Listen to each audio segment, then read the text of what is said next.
आत्मने आत्मनो बंधु आत्मनि विपुरात्मना बंधुरात्मनात्मा तस्य येनात्मैवात्मना जिताः अनात्मनस्तु शत्रुते वर्ते तात्मय शत्रुवत्। यदि अनात्म वस्तुओं में चित्त लगाया, अनात्म पदार्थों में मन को लगाया तो हम अपने आप के शत्रु हो जाते और छोटे हो जाते हैं।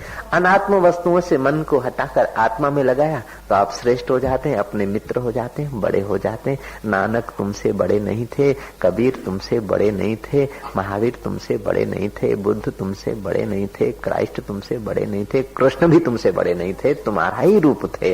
इतना ही फर्क है। जो हो गया, समय बीत गया सो बीत गया। लेकिन अब बात समझ गई, मैं आ गई तो आप याद रखना कि 7 दिन में मरने वाले हैं। उस बूढ़े को तो सचमुच एकनाथ ने राज खोलकर नहीं बताया तो उसका कल्याण हुआ। मैंने तो राज खोलकर तुम्हें उसलिए बताया कि तुम समझदार हो। ऐसे ही राज समझते हुए भी तुम 7 दिन याद रखोगे। और सच बोलता हूँ कि 7 दिन के अंदर ही अंदर मौत है। उस मौत को सामने रखना कि आखिर कब तक। कल का रविवार छुट्टी मनाएंगे, खेल घूमेंगे, लेकिन एक रविवार ऐसा भी तो हो सकता है इतवार के अर्थी भी चले जाएं। सोमवार को हम फलाने यार से मिलने को जा रहे हैं, हो सकता है कि कोई ऐसा सोमवार हो कि हम शमशान में ही जाते हो। मंगल को हम इससे मिलेंगे, हो सकता है ऐसा भी कोई मंगल आएगा कि हम अर्थी से मिलेंगे। बुद्ध को हम ये करेंगे, हो सकता है बुद्ध को बुद्धू की नहीं हमारा शब पड़ा हो। गुरु को हम ये करेंगे, ऐसा करेंगे, वो करेंगे, क्या पता गुरु को हम गुरु के द्वार जाते हैं कि यम के द्वार जाते, कोई पता नहीं। हाँ, शुक्र को हम ये करेंगे, अरे शुक्र को शुक्राचार्य जैसे ज्ञान को पाते हैं कि क्या पता शुक्र जैसे योनियों की तरफ जाते हैं, कोई पता नहीं। शनिवार को ये करेंगे, वो करेंगे। पहले याद रखो, सुबह उठो, परमात्मा और मौत को याद कर लो कि क्या पता कौन से दिन चले जाएंगे। आज सोमवार है, क्या पता इस पराये में स्थिति करते हैं, उसलिए हम मारे गए और वे लोग तर गए। इस देह का अंत किसी सोमवार को हो जाए। आज मंगल है, क्या पता कौन से मंगल को चले जाएं। सच बोलता हूँ, कोई न कोई दिन होगा इन 8 में से, भगवान की कसम खा के बोलता हूँ। 8 दिन में मौत है, सप्ताह में 8 दिन कहा जाता है, लेकिन 7 ही दिन होते हैं। रवि सोम मंगल बुध गुरु शुक्र शनि, 7 ही दिन में सप्ताह में मौत होगी। तो आप तो चतुर हैं, समझते हैं, इसलिए मौत को और परमात्मा को दोनों को सामने रखोगे तो फिर महान होने में देरी नहीं। मौत को परमात्मा को सामने रखोगे तो साइन बोर्ड देखने में जरा उत्साह होगा। अपने गांव का पाटिया आ जाए तो फिर तुम चले जाना, पूछने मत रहना कि मेरा गांव है कि तेरा गांव है, तुम चले जाना। फलाना गया कि नहीं गया उसका इंतजार मत करना। कई लोग आश्चर्यचकित बातें करते हैं, बैठते हैं, वातावरण में शांत हो जाता है उनका चित्त, और जब चित्त शांत होता है तो खुली आंख भी आनंद आने लगता है, और चित्त शांत नहीं तो बंद आंखें भी कुछ नहीं होता है। जब जब आनंद आने लग जाए तो समझना कि अनजाने में चित्त शांत हो गया है। तुम्हारे बिना परिश्रम के वातावरण की कृपा से, भगवान की संतों की कृपा करुणा से तुम्हारा मन अनजाने में ही ध्यानस्थ हो गया है, धारणा में आ गया, तभी तुम्हें आनंद आता है। लोग अजीब होते हैं कि साईं मेरे पर दया करो। क्या बात है कि मेरा ध्यान नहीं लगता है, दया करो मेरा ध्यान नहीं लगता है। चेहरा खबर दे रहा है कि अमृत पिया है, एक आध घूंट झेल लिया है। मैं क्या ध्यान नहीं लगता? बोले नहीं साईं ध्यान नहीं लगता। मैं क्या होता है? बोले आनंद तो बहुत आता है, आनंद बहुत आता है और ध्यान नहीं लगता है। अरे बड़े मियां, ध्यान का फल क्या है? आनंद है कि दुख है? ध्यान का फल क्या है? ईश्वर प्राप्ति का फल क्या है? मम दर्शन फल परम अनुपा, जीव पावै निज सहज स्वरूपा। भगवान कहते हैं मेरे दर्शन का फल परम अनुपम है। क्या? कि जीव अपना स्वरूप पाले, अपना सहज सुख रूप अंदर से उसको गुनगुनाने लगे, उस सुख स्वरूप की अनुभूति होने लगे, सुख स्वरूप की झलकें आने लगे। ये जरूरी नहीं है कि गुरु दीक्षा लेंगे, फूंक मारेंगे, गुरुजी सिर पर हाथ रखेंगे और हम नारियल देंगे, पैसे देंगे, बाद में गुरु अपना ब्रह्म ज्ञान देंगे या करुणा कृपा देंगे। ये कोई पंडित गुरु नहीं है। सदगुरु तो बिना लिए ही दे देता है, ढूंढता रहता है कोई मिल जाए। वो विधि विधान बने, हम शिष्य बने तभी वो कुछ देंगे, ऐसी बात नहीं। वो तो पहले तो होलसेल में दे देते हैं, बाद में हमारी श्रद्धा होती है तो हम उनको गुरु मानते, वरना वो गुरु मनवाने की भी इच्छा नहीं रखते, क्योंकि वो तो गुरुओं के गुरु हैं, विश्व आत्मा है। वो 2, 4, 10, 50, 25 हजार आदमी के गुरु थोड़े, वो सारे ब्रह्मांड के गुरु हैं। कबीरा जोगी जगत गुरु तजे जगत की आश, जिसने जगत के पदार्थों की भीतर से आश छोड़ रखी है वो तो सारे जगत का गुरु है। हम उन्हें माने न माने तो क्या फर्क पड़ता है। कबीरा जोगी जगत गुरु तजे जगत की आश, जो जग की आशा करे तो जग गुरु और वो दास। मैं श्री चरणों में जब गया था, मेरे गुरुदेव के चरणों में गया था, तो कोई विधि नहीं की थी। उनको गुरु माना, मन से तो मान लिया था, लेकिन कोई विधि नहीं की थी। तो और जाते ही पंचदशी पड़ी और पहले साक्षात्कार हुआ, बाद में हम गुरु माने। ऐसा भी घटना घट गई, लेकिन हम पहले ही मान चुके थे। जब घर से निकले तो उनके लिए श्रद्धा थी, और वो जो कहेंगे ऐसा करूंगा, मन से तो मैंने मान रखा था, इसलिए मन से मान रखा था तो उन्होंने मन से दे दिया। बाद में लोगों ने जाना कि अशर हम शिष्य है और वो गुरु जी है, वरना तो हम घर छोड़े थे तभी से ही बस वहीं जाएंगे, उसी के पास अपना बेड़ा पार होगा, दूसरा कोई चारा नहीं। दृढ़ संकल्प कर लिया तो हो गए गुरु। ओम ओम। और सतगुरु हमारे बनाने से थोड़ा ही बनता है, जो तुम्हारे बनाने से गुरु बनेगा वो तुम्हारे तोड़ने से टूट भी जाएगा। तुमने बनाया है ना, तुम्हारा बनाया हुआ गुरु कब तक रहेगा? जब तुम्हारी बुद्धि मलिन हुई, अरे गुरु गुरु कहीं नहीं, फेंको फूटा ने आम राखो। तुम्हारा बनाया हुआ गुरु वो अपने को गुरु नहीं मानता। गुरु बनाया नहीं जाता, गुरु तो हो जाता है। यूनिवर्सिटी में एक सम्मेलन हुआ और एक बिल पास किया गया विश्वविद्यालय में कि आज के बच्चों को गुरुओं का आदर करना चाहिए, गुरुओं को प्रणाम करना चाहिए, शिस्त होना चाहिए। एक कानून पास किया, कुछ वर्ष पहले की बात है। चांसलर आदि लोग थे, लेकिन उनको पता नहीं है कि विद्यार्थी गुरु को प्रणाम करे, ये कानून नहीं बनाया जाता है। गुरु को प्रणाम करे ये कानून नहीं बनाया जाता, और कानून के द्वारा जो प्रणाम होंगे वो ऐसे ही होंगे। कल बताया था ना एक कप्तान की बात। कप्तान जब जाता था फौज में, सलामी लेता था तो लोग सलामी देते थे, तो फिर कप्तान भीतर ही से आवाज आ जाती कि ऐसे ही तो करते हो, ऐसे ही तो करते हो। साथियों ने पूछा कि साहब आप क्यों चिढ़ जाते, आपको कोई सलाम करता है, कोई सलूट मारता है, नीचे के अफसर आपको ये करते तो आप क्यों ऐसे गुस्से में आ जाते हो? कहते ऐसे ही तो करते हो। उसने कहा मैं सिपाही में से प्रमोशन पाता पाता कप्तान हुआ हूं, मुझे पता है कि कैसे प्रणाम होता है। मैं जानता हूं, बाहर से तो प्रणाम करते, सलाम करते, भीतर से लगता कि कब जाए यहां से। तो जो कायदेबाजी से सलूट मारे जाते हैं, कायदेबाजी से जो आदर किया जाता है, कायदेबाजी से जो गुरु बनाया जाता है वो गुरु ठीक है। कायदेबाजी से जो शिष्य बनाया जाता है वो कब तक तुम्हारे धागे में रहेगा? शिष्य और गुरु का तो पवित्र नाता होता है। गुरु हो जाता है, शिष्य हो जाता है। हाँ, तुम स्टैम्प पेपर लाओ 5-5 रुपए का और सिग्नेचर करो, बापू की आज्ञा मानूंगा, बापू का शिष्य हूँ, ये हूँ, ये हूँ, और फिर भी नहीं आओ तो कोई मैं कोर्ट में थोड़े जाऊंगा।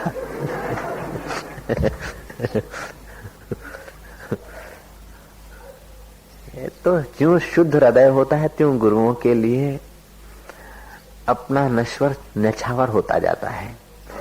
और गुरु भी ज्यों ज्यों हम लोगों को भीतर से निकट महसूस करता है त्यों त्यों गुरु बरसता जाता है। फिर तुमने विधि से दीक्षा ली कि नहीं ली उस पर गुरु का ध्यान नहीं होता है। तुम भीतर से निकट आते जाते हो, भीतर से अहोभाव से भरे जाते हो, तो गुरु अपने आप भीतर से आता जाता है। क्योंकि चेतन वस्तु का एक दूसरे के आंदोलनों का पता होता है। तुम कार को याद करो, कार तुम्हारे पास नहीं आएगी, लेकिन कार के मालिक को खूब याद करो तो वो भागा भागा कार लिए हुए तुम्हारे पास आएगी।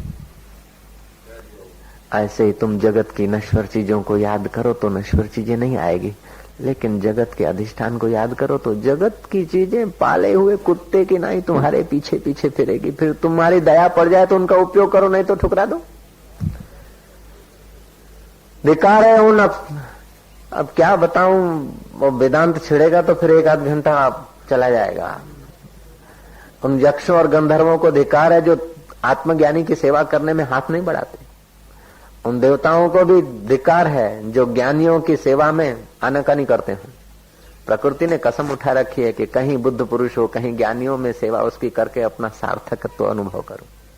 तुम एक बार ज्ञान को उपलब्ध हो जाओ, ये क्या भीख मंगो कि नहीं, ये दे दो, ये दे दो, ये दे दो, ये दे दो, कुछ नहीं चाहिए कि बापू पण थोड़ू तो જોઈએ ને, થોડું જોઈએ તો મરો પછી એમાં। बहुत पसारा मत करो, कर थोड़े की आस। देखो ये साखी कबीर की है, लेकिन मैं हिम्मत करता हूँ थोड़ी। कबीर ज्ञानी है, ज्ञानी के वचनों को टालने की हिम्मत नहीं करना चाहिए, नहीं टालने चाहिए, लेकिन फिर भी मैं हिम्मत करता हूँ कि आधुनिक जमाने में साखी में थोड़ी आधुनिकता लाऊंगा। बहुत पसारा मत करो, कर थोड़े की आस, बहुत पसारा जिन किया वे भी गए निराश। ये प्राचीन साखी है। अब कबीर की स्थिति में आकर मैं इसमें फेरफार भी कर देता हूँ। मैं यूं कहूंगा कि बहुत पसारा मत करो, कर प्रभु की आश, बहुत पसारा जिन किया वे भी गए निराश। क्योंकि लोग बोलेंगे थोड़ा तो कबीर जी ने कहा એટલે થોડું तो आलो, लेकिन ये थोड़ा भी निकम्मा है, ज्यादा भी निकम्मा है। थोड़ा बहुत मिलने की तुम इच्छा मत करो, तुम प्रभु की इच्छा करो, बाकी का तो वो अपने आप आएगा। पाश्चात्य दर्शन शास्त्री कहते हैं first deserve and then desire. पहले अधिकारी बनो और बाद में इच्छा करो। वेदांत बोलता है छी, deserve only not to desire. अधिकारी बनो, इच्छा मत करो। आप सम्राट बन जाते हैं, फिर इच्छा थोड़े करते कि मुझे राजमहल मिले, मेरे को नौकर मिल जाए, मेरे को चाकर मिल जाए, मेरे को रथ मिल जाए। अरे तुम कलेक्टर की पोस्ट पर आ जाते हो, फिर ऐसा थोड़े कहते हो कि मेरे को चपरासी मिल जाए, मेरे को क्वार्टर मिल जाए। वो अपने आप व्यवस्था हो जाती है।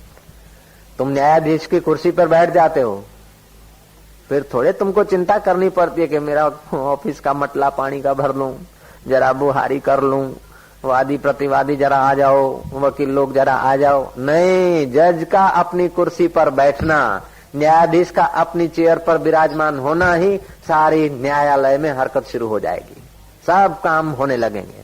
ऐसे ही तुम अपनी कुर्सी पर बैठो, अपने आत्म खजाने पर आरूढ़ हो जाओ, अपने असली गद्दी पर बैठो, बाकी का काम तो यूं होगा अपने आप। होता है कि नहीं होता? देखो जरा, तुम्हारे जीवन में नहीं देखे तो किसी के जीवन में देखो। एक मेहमान आवे ने तो जीभ બહાર નીકળી જાય, હોફી જાય। મહિનો મહિનો પહેલા તૈયારી करके वे वही आवाना છે, नोम आवाना છે, नोम आवाना છે।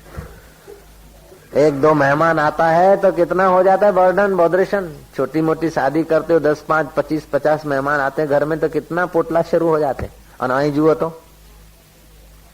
કોઈ નહીં, આ 500, 700, 800 મહેમાનો આયા, વેવાઈઓ બધા પહેલાથી તૈયાર, બેસવાનું તૈયારી કરો, રાત દાડો કરે, આમ કરો, એ કરો। પણ એ કરાવવા વાળા સાધકો, એમને બી બર્ડન નહીં।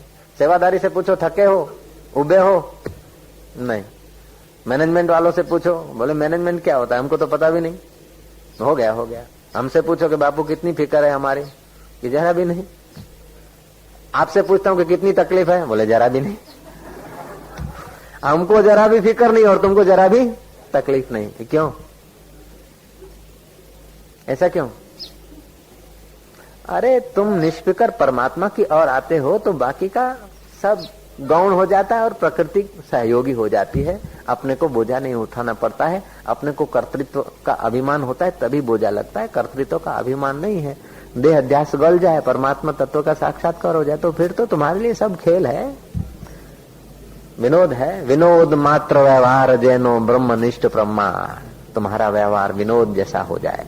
व्यवहार को इतना महत्व नहीं दो कि बस सिर पे चढ़ बैठे, हृदय का कब्जा ले लेंगे। હવે શું થશે, હવે શું થશે, શું થશે, બહુ બહુ તો થઈ થઈને શું થશે।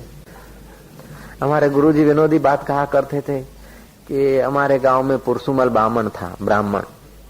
और गांव में जब बारिश देर से होती तो हम लोग सब जाते, हमारे बुजुर्ग जाते तो मैं भी साथ में जाता, गुरुजी कैलासा जी। तो पुरसु मिस्र, माना मिस्र चऊं सिंधी में, ब्राह्मण मिस्र। तो पुरसु ब्राह्मण के पास समझाते सब गांव वाले कि भूदेव आप बताओ कैसा बरसात होगी कि नहीं होगी। तो बोलता भाई देखो मैं बुढ़ापे में 2 बातें नहीं बताऊंगा, बात एक बताऊंगा। सच बताऊं कि झूठ? बोले सच बताओ। वो बोलता था कि ऐसा है कि देखो, आखिरी बात बता दूं कि दो चार बताऊं? बोले एक ही बात बताओ। वो हारी नारी सब हाथ जोड़े हैं। वो पुरुष ब्राह्मण खूब शांत होकर बोलते थे कि भाई एक ही बात बताता हूँ, सच्ची बात बताता हूँ, विश्वास करना, सुन लेना, बरसात पड़ेगी या तो नहीं पड़ेगी। ये तो हम भी जानते, ये तो हम भी जानते।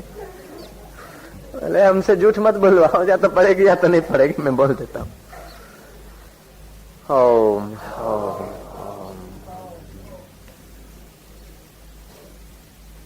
ऐसे ही संसार का हाल है, या तो अनुकूलता आएगी या तो प्रतिकूलता आएगी, तीसरा तो कुछ है नहीं है। या तो अनुकूलता आएगी या तो प्रतिकूलता आएगी, या तो अनुकूलता पड़ेगी या तो नहीं पड़ेगी। ओहो, या तो यश आएगी या तो अपयश आएगी, और क्या होगा? तीसरा तो कोई है नहीं। परमात्मा तो अपना स्वरूप है, परमात्मा तो आएगा नहीं जाएगा नहीं, जो आएगा वो जरूर जाएगा। तुम भी जाओगे, जाओगे कि नहीं जाओगे?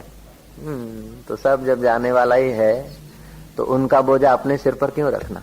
रामतीर्थ दृष्टांत देते थे कि एक युवक की मंगनी हुई, शादी हुई, पहली बार गया ससुराल तो जरा मिठाई का बक्सा और कपड़े लत्ते लेकर जब पहुंचा, गर्मियों के दिन थे, घोड़े पर सवारी होती थी, देखा कि वो घोड़े का जो है जीन बीन सब पसीने से भीग गई है। बड़ी दया आई कि मैं कितना निर्दयी हूँ, एक मैं बैठा हूँ, दूसरा इधर वो सामान, तीसरा ये बिस्तर, चौथा ये थैला, ये सब इस पर बेचारे पर इतना बोझा। वो युवक उतरा, पीछे तो वो मिठाई की बांध दी, पास में बिस्तर लगा दिया, इधर उधर झोला झंडी सब बांध दिया। बोले कि हाँ अब इससे बोझा हटा लेता हूँ, अपने उठाओ थोड़ा। बांध के ही बोझा उठाना चाहिए। वो सब बोझा अपने सिर पर लाद कर घोड़े पे बैठ गया। घोड़ा दौड़ा तो ऊपर जो लादा था ये वो लादा था, रग रग एक सेल्स जो शरीर के थे उनकी बस छन्ना ही हो गई। पहुंचा ससुराल के गांव वाले आए, स्वागत सोमयु करवा के, सोमयु बोमयु पछी पण पेला खाटलो लाओ, अन्न हॉस्पिटल ले जाए वो खाटलो लाओ के। ऐसे ही सारा तुम्हारे जीवन का बोझा परमात्मा रूपी घोड़े पर है, और तुम बच्चों का, अरे तुम बच्चों का क्या करते हो? बच्चों को जन्म देना तुम्हारे हाथ की बात नहीं है, बच्चों को प्रसन्न रखना तुम्हारे हाथ की बात नहीं, उनकी अकल होगी तो प्रसन्न रहेंगे। तुम्हारा जन्म तुम्हारे हाथ की बात नहीं, तुम्हारा मौत तुम्हारे हाथ की बात नहीं, तुम्हारे काले बाल सफेद होने से रोकना तुम्हारे हाथ की बात नहीं। जब मुख्य काम तुम्हारे हाथ की बात नहीं तो फिर दूसरा भी सौंप दे परमात्मा को, डोरी सौंप के तो देख। मेरा चिंत्यो होत नहीं, हरि को चिंत्यो होए, हरि को चिंत्यो हरि कहे, मैं रहूं निश्चिंत। काम निश्चिंत माना आलसी नहीं, चिंता रहित तुम कर्म करो, फिर जो परिणाम आए वाह वाह। या तो बरसात पड़ेगी या तो नहीं पड़ेगी, यूं होगा या वहां की तीती चाहती नो। और जो लोग निश्चिंत होते हैं ना, उनके कार्य भगवान की दया से हो ही जाते हैं। ऐसे कई लोगों को मैं जानता हूँ। ये साईं बच्ची बड़ी हो गई, मैं तू बड़ को फेरा फिर ले, निश्चिंत हो जा। अब यह है कि साईं ऐसी जगह पे हो गया कि होना ही था, कोई बड़ी बात है क्या? ये नियम है, कायदा है। तुम जब निश्चिंत हो जाते हो तो तुम्हारा कर्म करने के लिए प्रकृति अनुकूल हो जाती है। कि साईं तुमने जाकर हमारे व्यवहारों के अंदर चेंज कर दिया, वो नहीं किसी को मानने वाले, अभी तो बोलते साईं का फोटो दो, साईं का फोटो दो, साईं अभी तो आपको मानने लग जाएंगे। हमारे को माने चाहे नहीं माने, आपका काम हो गया बस। कि नहीं हमारा तो काम हो गया, लेकिन बाबू आपका नाम हो गया, क्या मिलाओ हाथ अपने दोनों का नाम हो गया।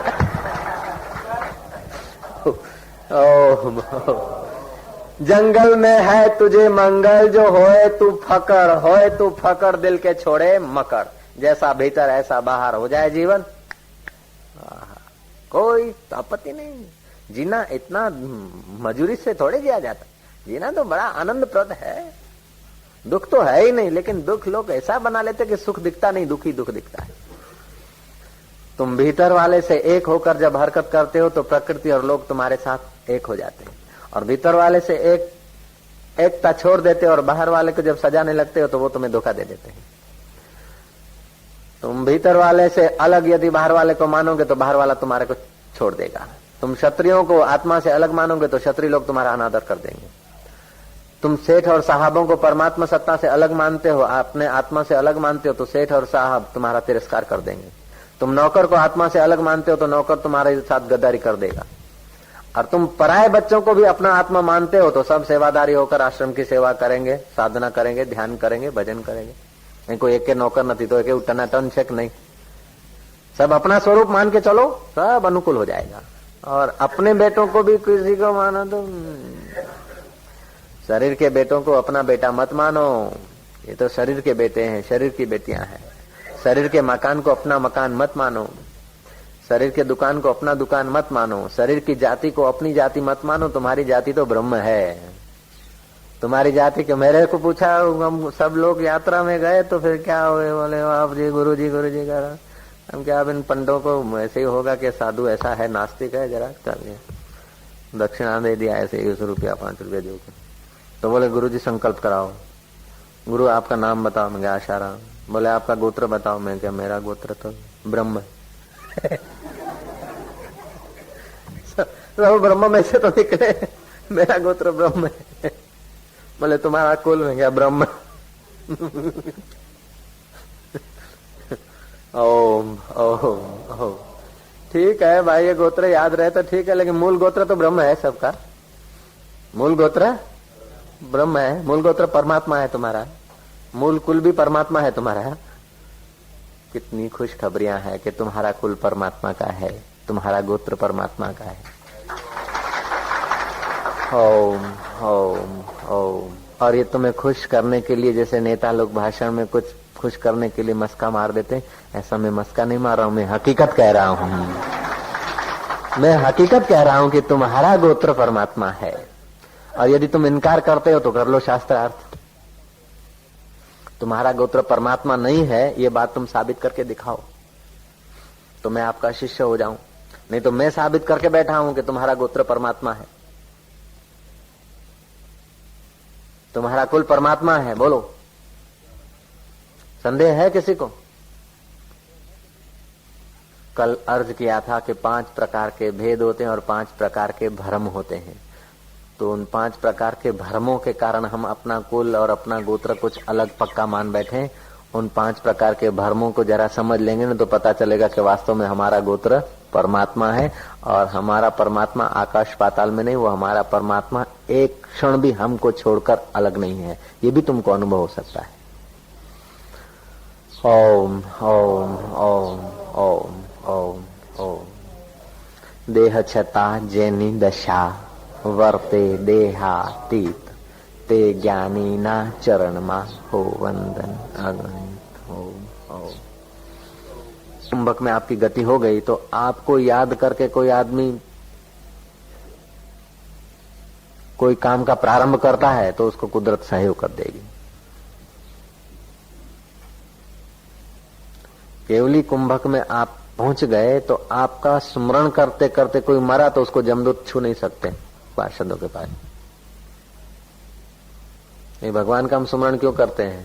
उन लोगों का केवली कुंभक सिद्ध है, साधन काल में है। इसलिए भगवान कृष्ण है, राम, गुरु नानक है, गुरु बाबा है। ऐसा नहीं कि वो आते हैं और तुम्हारे को उठा के अपने कंधे पे और फिर स्वर्ग में ले जाते हैं। नहीं, उनका चिंतन करने से प्रकृति आपके लिए रियायत कर देती है।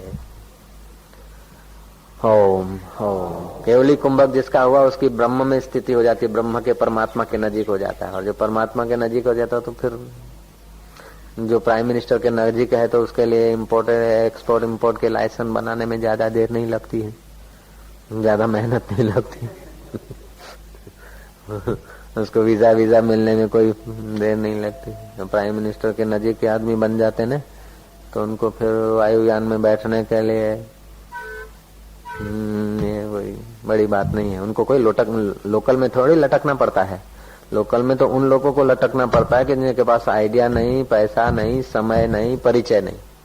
जिनके पास परिचय है, पुण्य रूपी पैसा है, साधना रूपी आइडिया है, वो तो फिर ये हवाई जहाज का रास्ता है। ब्रह्म ज्ञान हवाई जहाज का रास्ता है, मंजीरा बजाने का नहीं है। वो लोकल का रास्ता अलग है। ओम ओम। वेदांत का मार्ग तो ऐसा है, बस मुआ पछीनो वायदो नकामो, मरने के बाद का वायदा नहीं, यही अनुभव करो। मुआ पछीनो वायदो नकामो को जाने छे काल, आज અત્યારે अब घड़ी साधु જોઈ लो नगदी रोकड़ माल। नगद खजाना पड़ा है, वो पिता तुम्हें बुला रहा है और तुम घूम रहे हो कि एक पैसा दे दे, जरा सा जूता बनाना है, जरा चाय पिला दे, जरा फाफड़ा दे दे। ये बोलता है कि हम तो आपके वजीर हैं और आपको राजा साहब राज्य देना चाहते हैं, अब आप राजकुमार हैं, आप राजा का ही स्वरूप है। बोले अच्छा तो मेरे लिए रथ कहाँ है, लाओ रथ, चलो ऑर्डर, गंगा जल लाओ, ये लाओ। उसी समय पूरी दरिद्रता चली गई, वहीं दरिद्रता चली गई, नहीं कि राज्य में जाने पर, वहीं उसको पता चल गया कि मैं राजकुमार हूं। ऐसे आपको यहीं पता चल जाता कि आप आत्मा है, ब्रह्म है। ओम ओम ओम ओम। जो धर्म में, संप्रदाय में एक ही साधना पद्धति चलती है, एक ही मंत्र चलता है, नाम चलता है, वे साधना के जगत में कंगाल हैं। जिस संप्रदाय में, जिस पंथ में एक ही पद्धति चलती है साधना की, एक ही प्रकार का मंत्र चलता है, वो साधना के जगत में कंगाल हैं। वेद में अनेक अनेक मार्ग हैं, इसलिए अनेक देवत्व है, अनेक प्रक्रियाएं हैं, व्यक्ति अनेक हैं, उनकी संभावनाएं अनेक हैं, उनकी योग्यताएं अनेक हैं, इसलिए उनकी साधनाएं भी अनेक होती है। जिसके शरीर में पृथ्वी तत्व अधिक है वो शिव जी की उपासना करेगा तो जल्दी सफल हो जाएगा। जिसके शरीर में जल तत्व अधिक है वो विष्णु की उपासना करेगा तो लाभ होगा, शिव की उपासना से न होगा। इतना।